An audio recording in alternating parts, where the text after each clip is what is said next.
So let me make this very clear. Have I ever done anything that could be classed as sexually grooming somebody? No. Hell no. Hey guys, welcome back to my channel. So on this auspicious occasion, I've decided to re-upload the fantastically titled No Hell No video. Well, it wasn't originally titled that. It was called The Reason for My Silence. But it's been since renamed a few times. No Hell No is the most popular, or the pity party. But I think it's important to not forget this video, and I thought I would just re-upload it in its entirety so that you have a place to call it home and you can come and revisit it anytime you like. So tell your friends. This was originally uploaded by Chris Ingham on his own channel, not on the main channel, on his own channel in August 2018, over a month after the allegations came out, and he recorded it on his incredible once-in-a-lifetime holiday to Australia. So let's take a look at this.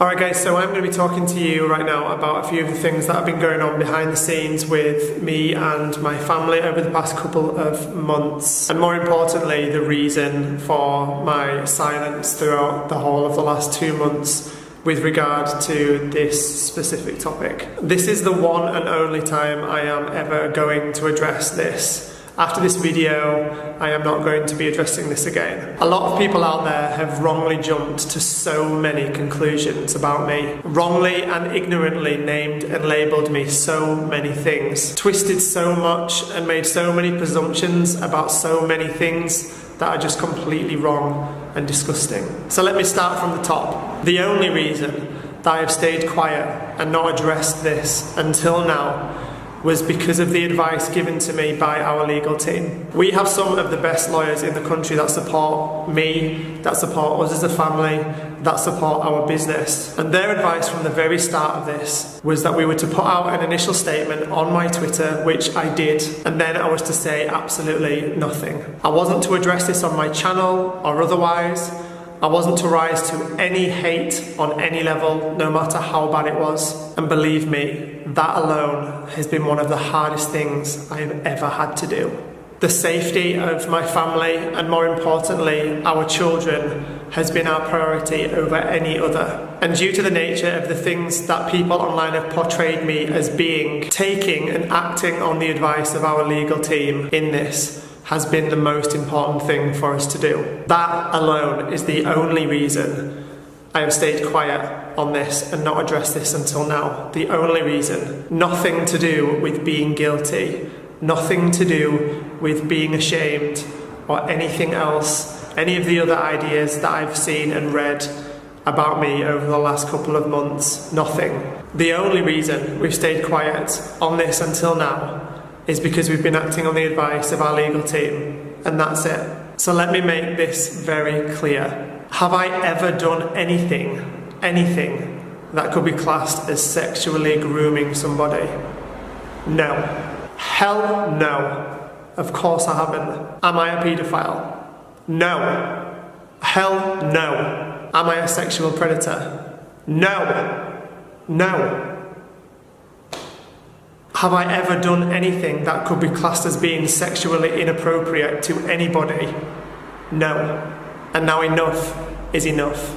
Now I want to talk to you guys about the relentless harassment that is happening to my family day in, day out at the minute. I can almost understand, knowing the way that the internet works, knowing the way the world works, how when a group of people feel like someone has done something so wrong, that people like to jump on a bandwagon, people like to get involved and put their 2 pence in, put their opinion across, and it's very easy to do so from behind the screen of a phone or the screen of a computer. Very, very easy.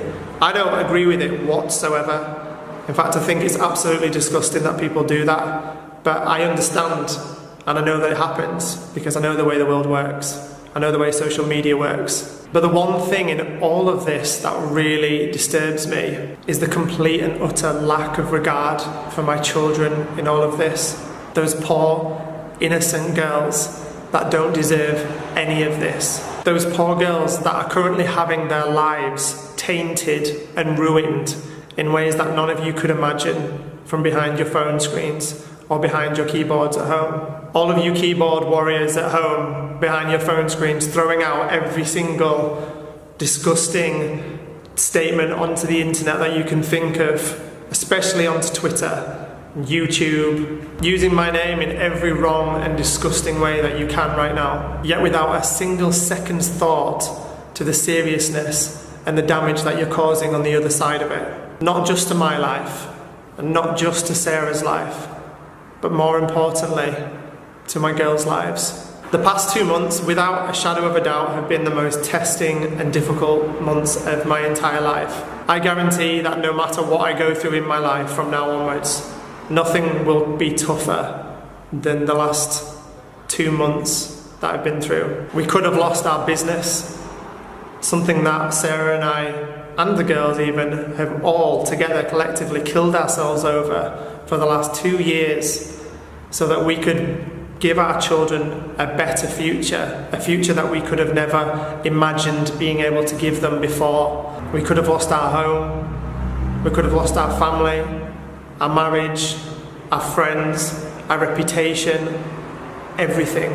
I don't think anybody that's online harassing people, writing disgusting things online about somebody has any idea about the damage that it is causing and can cause on the other side of it.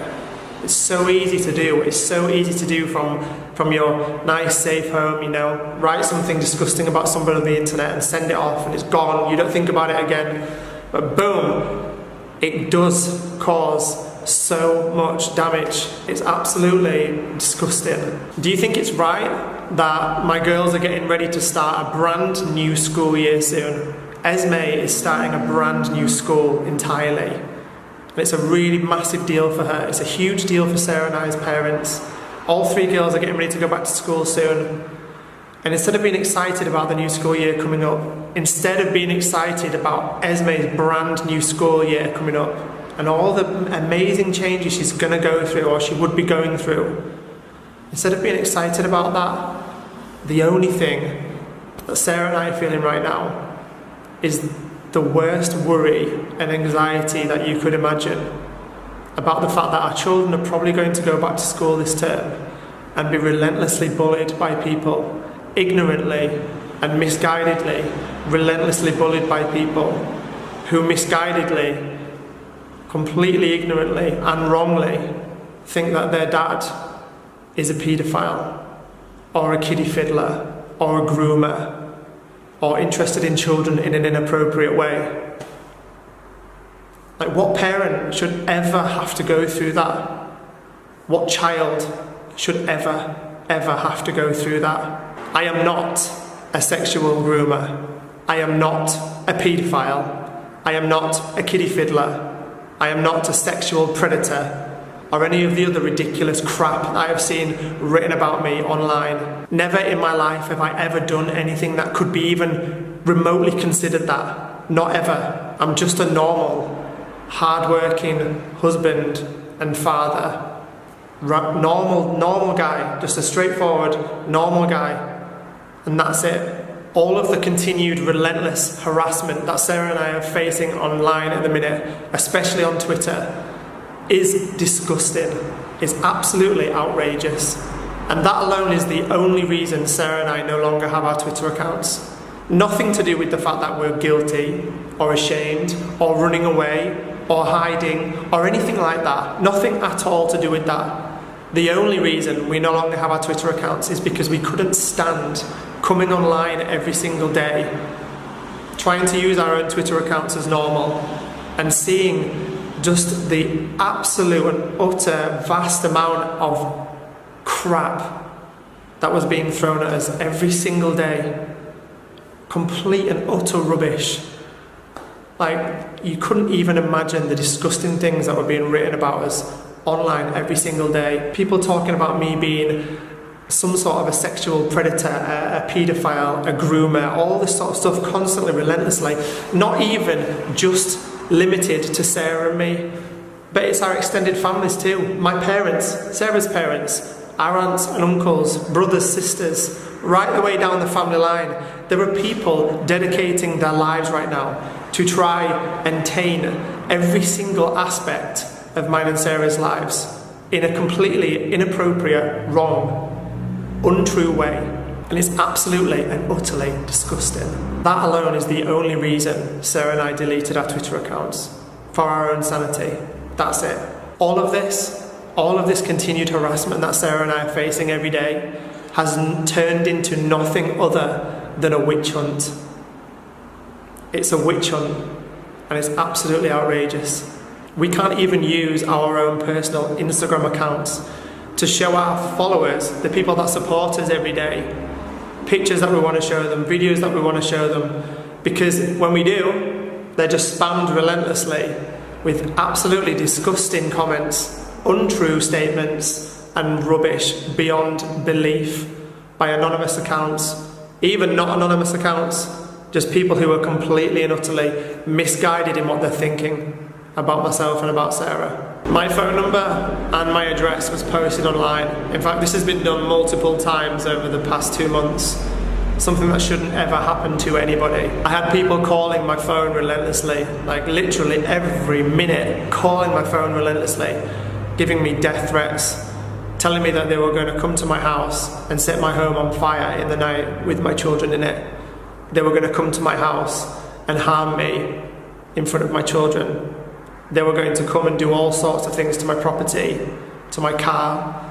They were going to catch me on the street and seriously harm me. People actually turning up at my home address too. And I do want to put this out there that not one single person that has actually come to my home address since my address was posted online has done so in an angry or a nasty way. It's only been people who have come to show support, or just people to come and say hi and be nice, people who support us and love us.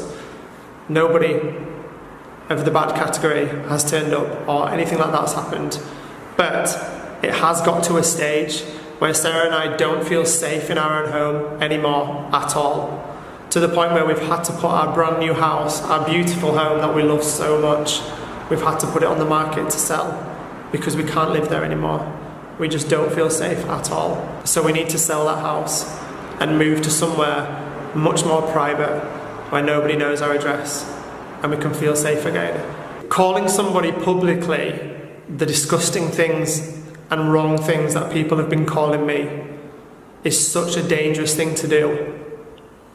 It's inciting violence and hatred on such a public level, such a public platform, that I could have literally anybody walk up to me in the street without warning and attack me and seriously harm me, even kill me, all because they've got some misguided and wrong idea that I'm interested in children or that I'm some kind of sexual predator from all of this rubbish that's online, which is just completely and utterly untrue and wrong. Nobody would know this from my vlogs that we put out every day, but behind the camera, I'm a complete and utter wreck right now.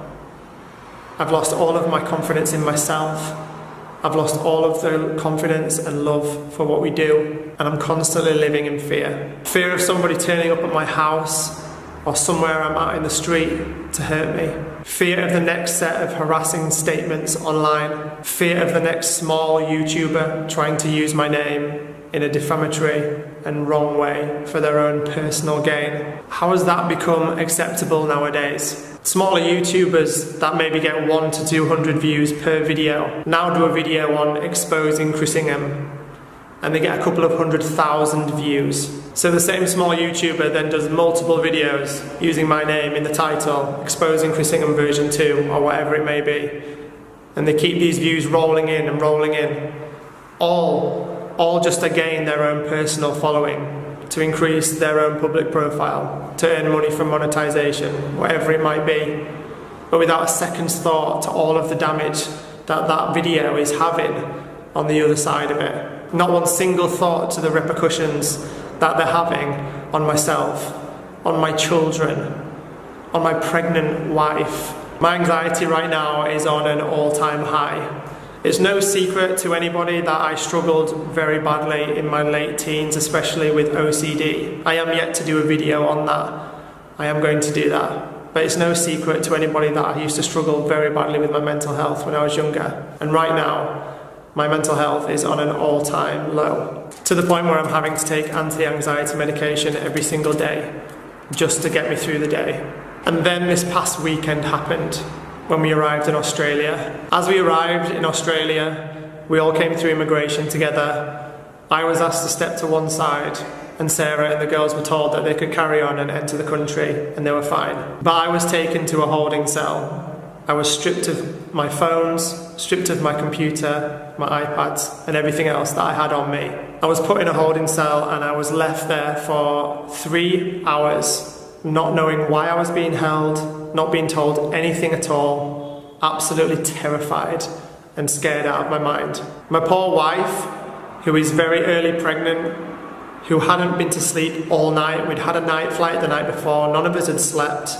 We'd arrived at 7 a.m. into Australia, and she'd been told to go out into the terminal, and her husband had been taken away, and she was left there also with 3 children who were desperate to know where their dad was, why I'd been taken away. Sarah, worried out of her mind, no idea what's happening with me. Nobody told her anything. Nobody was talking to her at all. So she was worried sick for 3 hours. My pregnant wife, who hadn't slept, who was suffering so badly right now with morning sickness, she had to sit in an airport terminal on her own with 3 children who were desperately anxious and terrified about where their dad was. She had to sit there and worry for 3 or more hours, having no idea where I was, what was going on with me, why I was being held, nothing. Until after around 3 hours, I was told that the reason I was being held was because somebody had made some kind of anonymous tip-off to Border Force in Australia that I had been apparently on the run from the UK police for grooming young girls in the UK, or something along them lines, something disgusting like that, and that they had to investigate those claims before that they could let me into the country. They had stripped and downloaded every piece of personal and private information from my phones, my computer, my iPads, interviewed me numerous times, for which I told them the full story of what's been going on with me for the past 2 months. They found absolutely nothing on any of my devices whatsoever. The police back home confirmed also that I certainly was not on the run from them for anything, and that they were not investigating me for anything, and had never been investigating me for anything. And with an apology, after more than 4 hours, I was allowed to enter the country and go. I was told, semi-reassuringly, that apparently this kind of thing isn't uncommon. An ex-girlfriend is mad at her ex-boyfriend for whatever reason who's travelling into a country. So she drops an anonymous tip-off to the border force of that country that he's carrying something he shouldn't be, perhaps, and the boyfriend gets stopped and investigated before they can be let in the country. It was without doubt the most scary, surreal and terrifying thing that I've ever been through in my entire life. The entire 4 hours, I was just sick. I couldn't believe what was happening.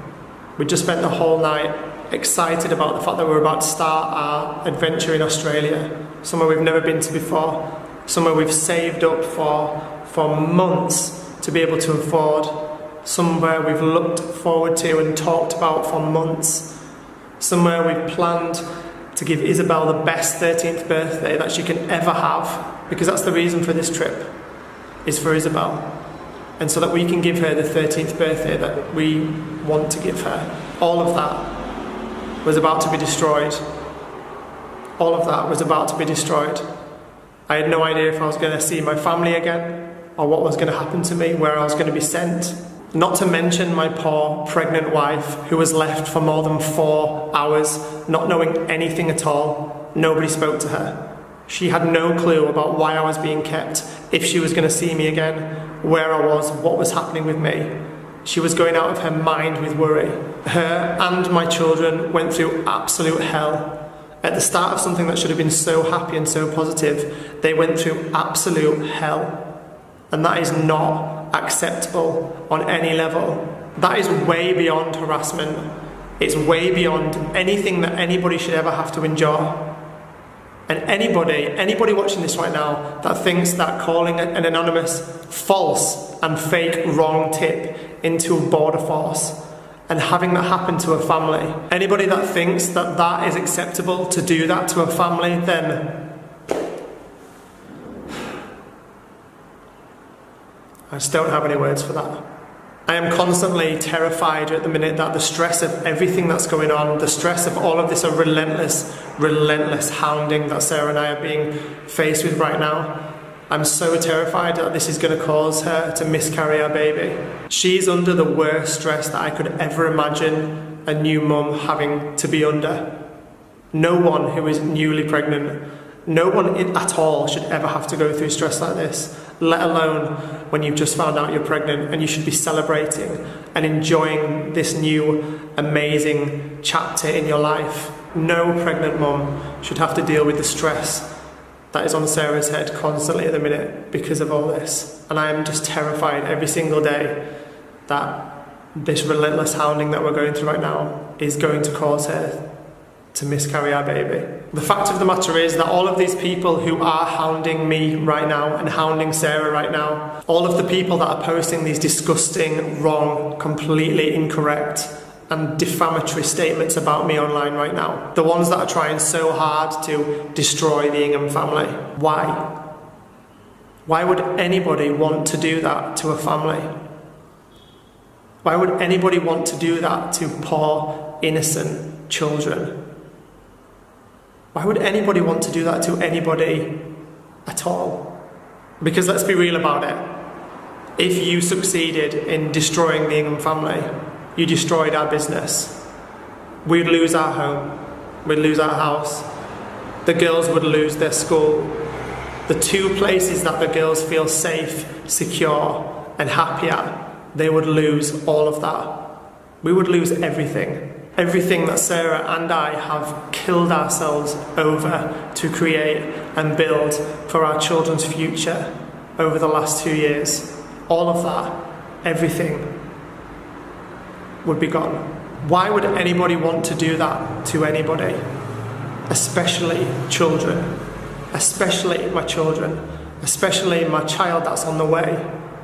My pregnant wife. Why would anybody want to harm and hurt a family in that way? Because at the end of the day, that's what you're doing. You're destroying my children, my unborn child that's on the way. They're the people that you're damaging right now and that you're hurting. Why would anybody want to do that? Especially to children. This is not just saying words online anymore. This has gone way past that. And it needs to stop now. I would just like to take a minute to say thank you to everybody that has supported me, supported Sarah and our girls through all of this from the very start. Every single one of you that watches our videos every day, thank you so much. That alone means more to us than we could ever tell you. We could never thank you enough for that, for your continued love, your continued support on every single thing that we do. Thank you so much from the bottom of all of our hearts. And lastly, if you are a minor and you feel you may have been experiencing any type of sexual grooming or sexual abuse of any kind, please go about reporting it the right way. I'm going to leave some links in the description box below for anybody that might feel that they need to use them. Thank you all so much for taking the time to watch this. Don't forget what Chris did and share it to your friends. Make sure that he never gets away with this and he can stay off the internet for as long as possible. Until next time, please give this video a massive thumbs up, comment all of your thoughts about it down below, and subscribe to the channel if you are new and if you want more videos. Until next time, take care of yourselves and bye-bye.